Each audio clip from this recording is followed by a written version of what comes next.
हाय रे मेरी फूटी किस्मत। सुबह से लेकर दोपहर हो गई, फिर भी ये मेरा कामचोर पति अभी तक सो रहा है। अरे ओ मेरे कामचोर पति, जरा सपनों की दुनिया से बाहर आ जाओ। सुबह से लेकर दोपहर हो गई। अरे क्या हुआ? तुमने मुझे इतनी सुबह सुबह क्यों उठा दिया? मेरी नींद अभी पूरी नहीं हुई। अरे रे, अब तो हद ही पार हो गई। कल रात को घर आते आते कौन सा नशा करके आए थे जो अभी दोपहर होकर भी आपकी नींद पूरी नहीं हुई? सुबह घर से बाहर जाने से पहले मैं आपको जगा कर गई थी और मैंने आपसे कुछ ला कर रखने को भी कहा था। क्या आप वो चीज लेकर आए हो? अरे हाँ, अब मुझे सब याद आ गया। सुबह तुमने जाते समय कहा था कि बाहर जाकर चूल्हे के लिए लकड़ियाँ लेकर आओ, मैं जाकर अंडे लेकर आती हूँ। यही कहा था ना तुमने? और ये देखो, मैं जाकर लकड़ियाँ लेकर आया हूँ। और क्या तुम अंडे लेकर आई हो? अगर लाई हो तो जल्दी से मुझे एक फर्स्ट क्लास ऑमलेट बना कर दो। मुझे बहुत जोरों की भूख लगी है। अरे बाप रे, आपकी ये बातें सुनकर कहीं मैं बेहोश ना हो जाऊं। अब तो मुझे पक्का यकीन हो गया है कि कल रात को आप घर आते आते जरूर कहीं से नशीले फल खाकर आए हो। इसी वजह से आप ऐसी भेकी भेकी बातें कर रहे हो। मतलब तुम कहना क्या चाहती हो? अजी, ये लकड़ियाँ मैं लेकर आई हूँ और आपको मैंने सुबह बाहर जाकर अंडे लेकर आने को कहा था। बाहर तो आप गए ही नहीं, क्योंकि आप नींद में सपने जो देख रहे थे।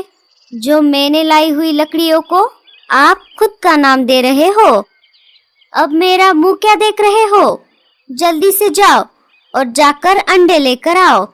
जब तक अंडे नहीं लाते तब तक घर वापस मत आओ। मुझे बहुत जोरों की भूख लगी है। अरे हाँ बाबा, जाता हूँ। भूरा घर से निकल पड़ता है। सुनिए जी, अभी थोड़े ही दिनों में हमारे बच्चे अंडों से बाहर आ जाएंगे। हमें उनके लिए इस घोंसले को थोड़ा और बड़ा बनाना होगा। उसके लिए मैं अभी बाहर जाकर लकड़ियाँ लेकर आती हूँ और मेरे वापस आने के बाद आप जाकर शिकार लेकर आना। चील की पत्नी वहाँ से चली जाती है। अरे बाप रे, लगता है थोड़ी ही देर में बारिश होने वाली है। मुझे बारिश के आने से पहले कहीं से जाकर शिकार लाना होगा। एक बार बारिश शुरू हो गई तो शिकार का मिलना मुश्किल हो जाएगा। अब मुझे हमारे अंडे बच्चों को अकेला छोड़कर जाना होगा। वैसे भी एक चील के अंडों को कौन हाथ लगाएगा?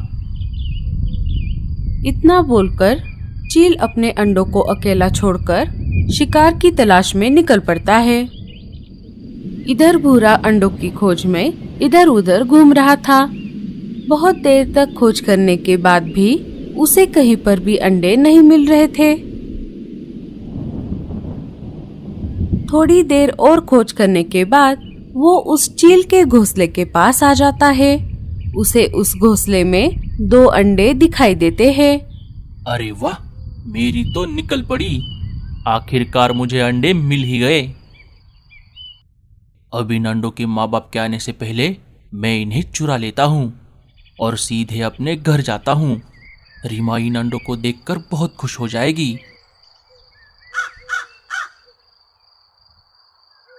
भूरा अंडों को पोटली में डाल देता है और वापस अपने घर की ओर निकल पड़ता है।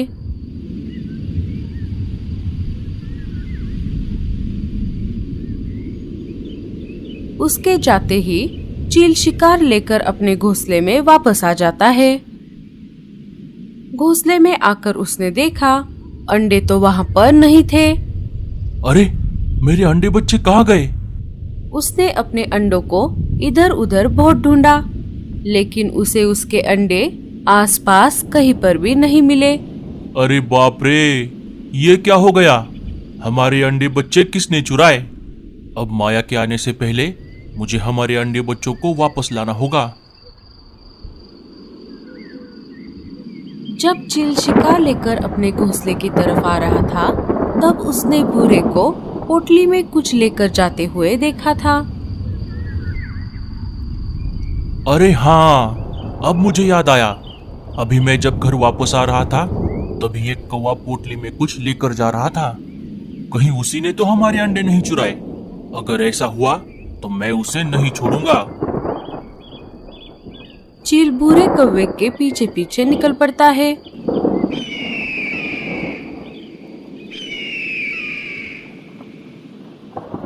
अरे ये चील मेरे पीछे क्यों पड़ा है? लगता है उसे इन अंडों की खुशबू आ गई है। शायद इन्हें खाने के लिए ये मेरे पीछे पड़ा है। भूरे कौवे को ये नहीं पता था कि वो अंडे एक चील के हैं और जो चील उसके पीछे पड़ा है वो उन अंडों का बाप है।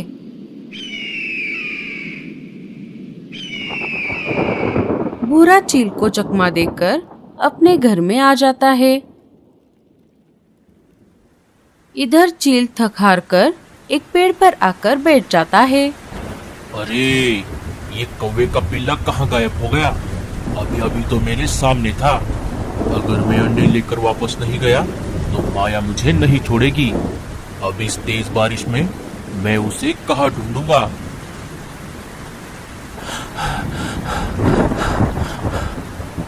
अरे क्या हुआ?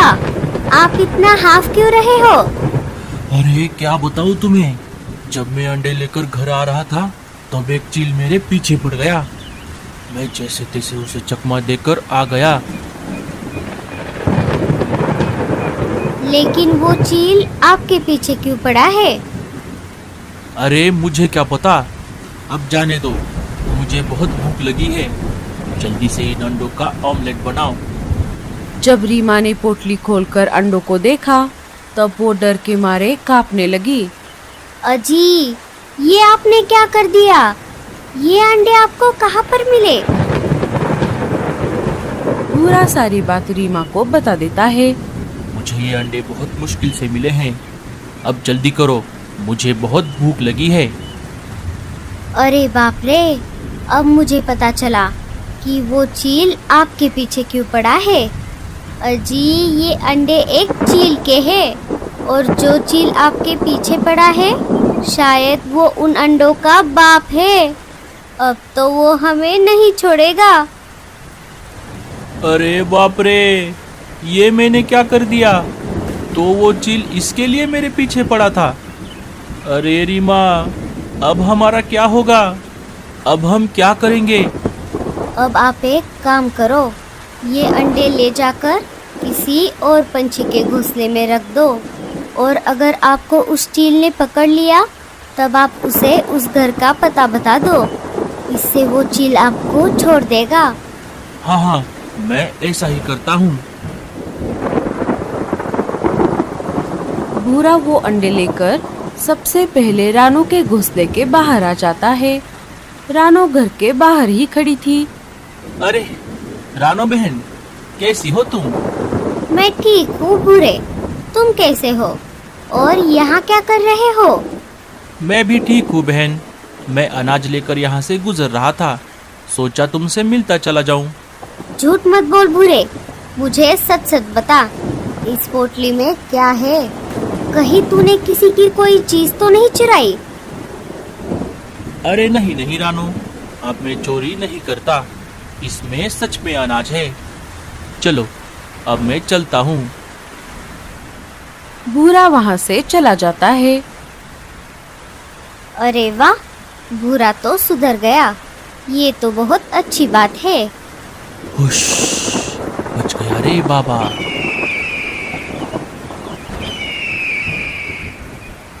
अरे बाप रे, ये चील तो अभी भी मेरे पीछे पड़ा है। अब मुझे जल्दी करना होगा। भूरा वहाँ से निकलकर मीनू मौसी के घोंसले के बाहर आ जाता है। मीनू मौसी घर के ऊपर छत की मरम्मत कर रही थी।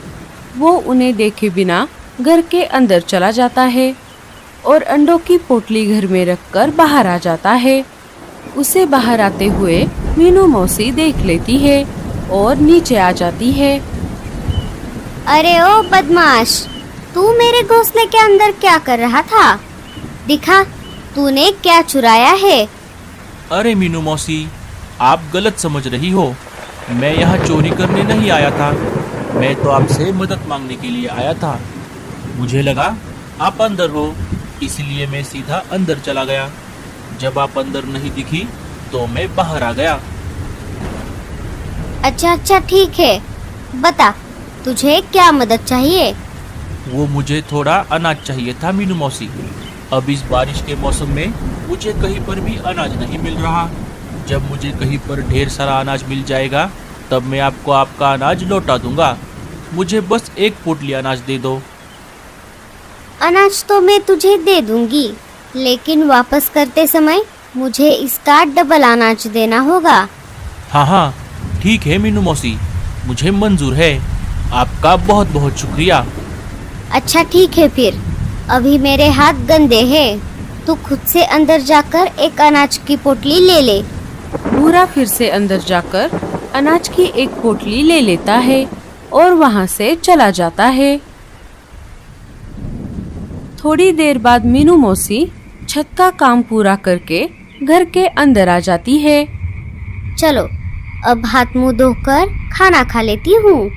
मीनू मौसी हाथ मुंह धोकर खाना खाने ही वाली थी कि तभी उनकी नजर उस पोटली पर पड़ जाती है। अरे ये क्या है? जब मीनू मौसी ने पोटली को खोलकर देखा तब उनके पैरों तले जमीन खिसक गई। अरे बाप रे, चिल के अंडे ये मेरे घर में कहाँ से आ गए? अब इनके माँ बाप इन्हें ढूंढ रहे होंगे। अगर ये अंडे उन्हें यहाँ पर मिले तो वो मुझे नहीं छोड़ेंगे। भूरे के बच्चे, तूने मुझे कहाँ पर फंसा दिया? मैं तुझे नहीं छोड़ूंगी। अब जैसे भूरा इन अंडों को यहाँ पर छोड़ गया है, वैसे ही मैं भी इन अंडों को किसी दूसरे पंछी के घर पर छोड़ कर आती हूँ। इससे मैं बच जाऊंगी। रानो चिड़िया, लूसी और उसका पति कबूतर, हरियाली और उसका पति मिट्ठू तोता सब नदी के किनारे बैठे पिकनिक पे जाने का प्रोग्राम बना रहे थे। दोस्तों, हम हर वक्त घर बनाने, खाने पीने और बच्चों की फिक्र में लगे रहते हैं। क्यों ना हम इस बार पिकनिक पर चलें? हाँ, ये तो बहुत अच्छा विचार है। कभी कभी हमें एंजॉय भी करना चाहिए, वरना जिंदगी बेरंग लगने लगती है। हाँ, चलते हैं। मौसम भी अच्छा है और बच्चे भी खुश हो जाएंगे। हरियाली और लूसी, क्यों ना हम गोरी कवि को भी साथ ले चलें? ले जाने को तो ले जाएं, मगर रानो तुम जानती हो वो झगड़ती ही रहेगी हमसे। कोई बात नहीं, उसे यहाँ ऐसे छोड़कर जाना भी तो अच्छा नहीं लगता। हाँ ठीक है, चलो सब चलने की तैयारी कर लो। फिर सब पक्षी अपने अपने घरों को चले जाते हैं और अपने अपने बच्चों को पिकनिक के बारे में बताते हैं। सब बच्चे बहुत खुश होते हैं। कितना मजा आएगा मम्मा, हम सब पक्षी एक साथ। मुझे तो सोचकर ही इतना मजा आ रहा है। मेरी सहेलियां भी मेरे साथ होंगी, खूब मजा आने वाला है। फिर चिड़िया कवि के घर जाती है। गौरी बहन, हम सब ने पिकनिक पे जाने का प्रोग्राम बनाया है, क्या तुम भी हमारे साथ चलोगी? ना बहन, हम नहीं जाते। ऐसे ही फजूल में थक थका कर आ जाओ, क्या फायदा भला ऐसी पिकनिक का। नहीं मम्मा, हम जाएंगे। मम्मा, सब जा रहे हैं, हम भी जाएंगे। जग्गू और सुंदरी दोनों रोने लगते हैं। गौरी, तुम भी ऐसे ही बच्चों को रुलाती रहती हो। चिड़िया बहन, हम भी जाएंगे। कब निकलना है?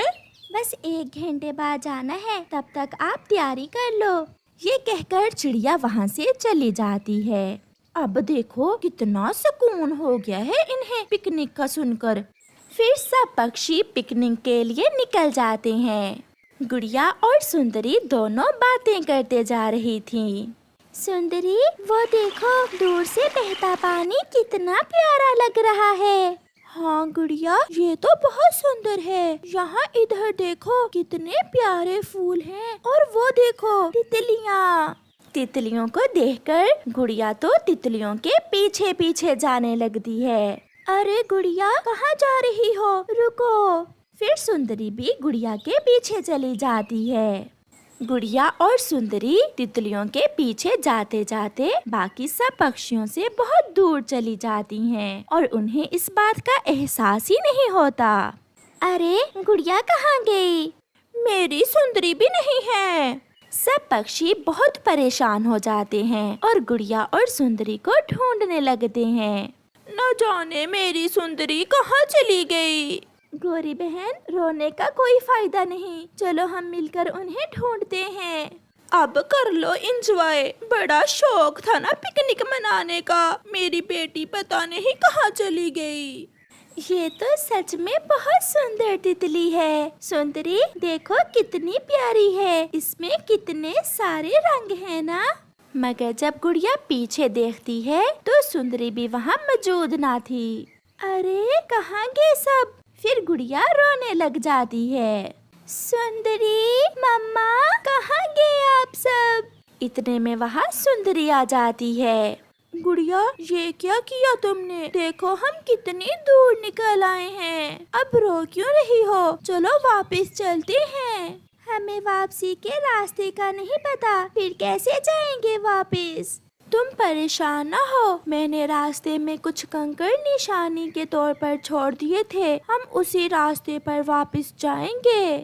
फिर वो दोनों सहेलियां ऐसा ही करती हैं। बाकी पक्षी भी उन्हें ढूंढते ढूंढते वहीं आ जाते हैं। कवि बहन, वो देखो गुड़िया और सुंदरी। चिड़िया अपनी बेटी को देखकर बहुत खुश होती है और कवि भी अपनी बेटी को देखकर बहुत खुश थी।